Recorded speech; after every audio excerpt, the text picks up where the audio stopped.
यहाँ रांची में झारखंड राजपत्रित कर्मचारी महासंघ त्रिपाठी गुट की बैठक में उपस्थित हुए हैं। मैं विनीत कुमार इस महासंघ का राज्याध्यक्ष हूँ। हम लोग आज इस बैठक में विभिन्न मुद्दों पर कर्मचारी समस्या पर चर्चा कर रहे हैं।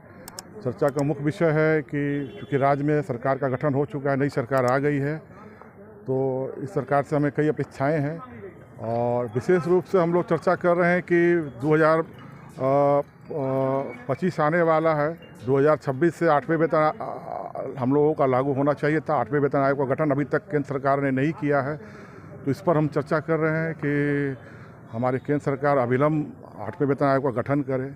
इसके साथ राज्य सरकार से हमारी अपेक्षाएं हैं कि चुनाव के पूर्व हमारे माननीय मुख्यमंत्री जी ने आश्वासन दिया था कि हम राज्यकर्मियों की सेवा को 60 साल से बढ़ाकर 62 साल की जाएगी और संभवतः इस पर संचिका बढ़ी भी थी। चुनाव आ जाने के कारण, आचार संहिता राज्य में लागू हो जाने के कारण इस पर कार्रवाई नहीं हो पाई। तो माननीय मुख्यमंत्री जी से नई सरकार से हमारी मांग है, हमारी महासंघ की मांग है कि राज्यकर्मियों का सेवा को 62 साल किया जाए। इसमें राज्य सरकार का कोई नुकसान भी नहीं है कि जो वर्तमान राज्य की हमारी व्यवस्था है वो पूरी तरह से चरमरा गई है, इसलिए कि नई बहालियाँ हो नहीं रही हैं और विभिन्न क्षेत्रीय कार्यालयों की स्थिति बहुत भयावह हो गई है। जिस कदर सेवानिवृत्ति हो रही है, लगभग 20% या 25% के कार्यबल से हम लोग काम कर पा रहे हैं क्षेत्रीय कार्यालयों में। तो आ रहे हैं, वहाँ पे भी आ रहे हैं, तो वो हो नहीं रही है। तो अभी तत्काल हमारी मांग यही है राज्य सरकार से कि हमें 9 वर्ष का उपहार दें और 62 साल राज्यकर्मियों का करें कि जब नई बहाली वो करें तो एक नई पुरानी की एक टीम हो कि राज्य की व्यवस्था में सुचारू रूप से चले। इसके साथ हम देख रहे हैं कि कई हमारे जो संगठन से जुड़े हुए जो लोग हैं उनका भी स्थानांतरण कर दिया जाता है। तो जबकि बाकायदा बिहार काल से ये नीतिगत निर्णय है कि राज्य के अध्यक्ष और महामंत्री का स्थानांतरण किसी सूरत में नहीं होना चाहिए, एक कोषाध्यक्ष का स्थानांतरण नहीं होना चाहिए, ये भी हो रहा है। इसके साथ साथ आज हम लोग बैठे हुए हैं कि चर्चा का मूल विषय ये भी है कि सचिवालय स्तर पर बहुत ज़बरदस्त भ्रष्टाचार व्याप्त हो गया है। राज्यकर्मियों का ट्रांसफ़र, क्षेत्रीय कर्मियों का ट्रांसफ़र तो हो जाता है, लेकिन सचिवालय में जो कई वर्षों से बैठे हुए हैं, कुंडली मार कर करके भ्रष्टाचार को बढ़ावा दे रहे हैं, उनका स्थानांतरण नहीं हो रहा है।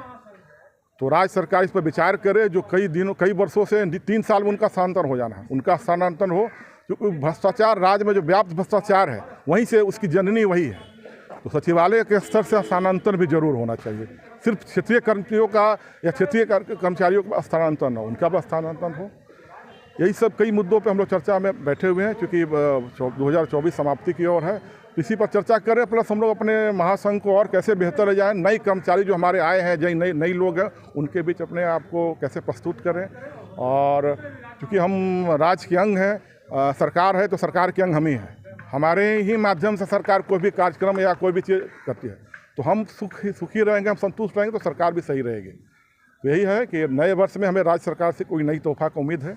और तो अभी आप बैठक कर रहे हैं, आगे क्या रणनीति होगी? आगे की रणनीति आज बैठक में निर्णय अभी लेंगे कि अभी तो हमारी केंद्र सरकार से मांग होगी कि अविलंब 8वें वेतन आयोग का गठन करे। इसकी केंद्र सरकार घोषणा करे, और अगर नहीं होती है तो हम इसको केंद्रीय स्तर पर इस मैटर को हम लोग ले जाएंगे और जो केंद्रीय संगठन हमारे उनके साथ एक ज्वाइंट मीटिंग करके इसको हम लोग कोशिश करेंगे कि केंद्र सरकार को मजबूर करें कि 8वें वेतन आयोग का गठन हो। इसके लिए बाकायदा प्रयास शुरू भी हो चुका है और माननीय मुख्यमंत्री से अनुरोध करेंगे कि अभी तत्काल हमें हमारा जो सेवा है उसको 62 साल किया जाए।